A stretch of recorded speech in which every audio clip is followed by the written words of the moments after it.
After all these physical facts arises the question of primary importance. If all physical events that we know are intrinsically perceptions, what about our brain? Since our brain is a matter just like our arms, legs, or any other object, it also must be a perception just like all other objects. An example will illuminate the subject further.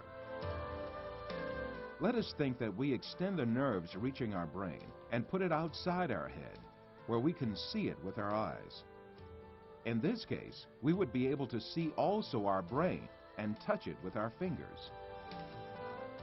This way, we can understand that our brain is also nothing but a perception formed by the senses of vision and touch.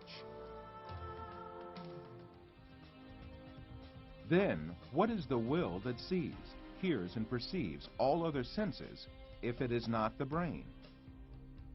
Who is it that sees, hears, touches, and perceives the taste and smell?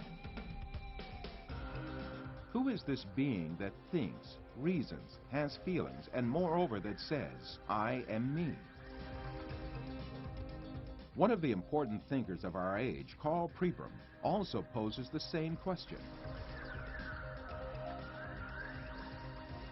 Since the Greeks, philosophers have been thinking about the ghost in the machine, the small man within the small man, etc.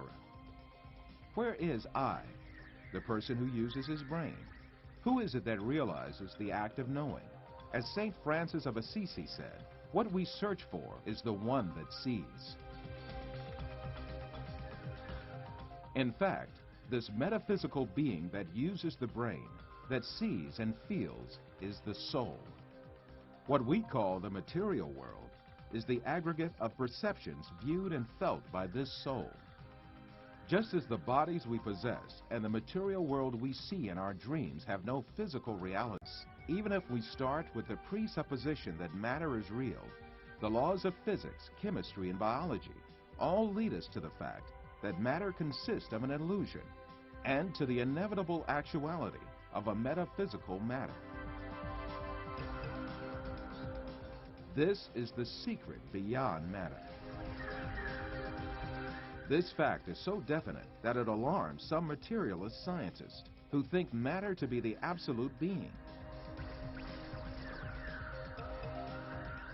Science writer Lincoln Barnett says in his book, The Universe in Einstein, along with philosophers' reduction of all objective reality to a shadow world of perceptions, scientists have become aware of the alarming limitations of man's senses.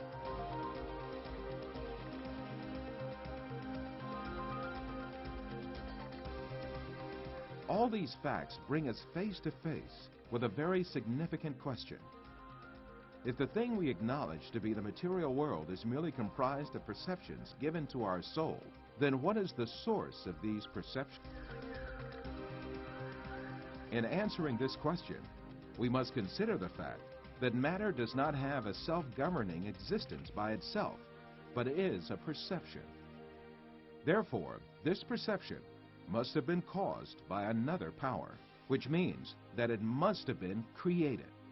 Moreover, this creation must be continuous. If there were not a continuous and consistent creation, then what we call matter would disappear and be lost. This may be likened to a television on which a picture is displayed as long as the signal continues to be broadcast. If the broadcast stops, the image on the screen will also disappear.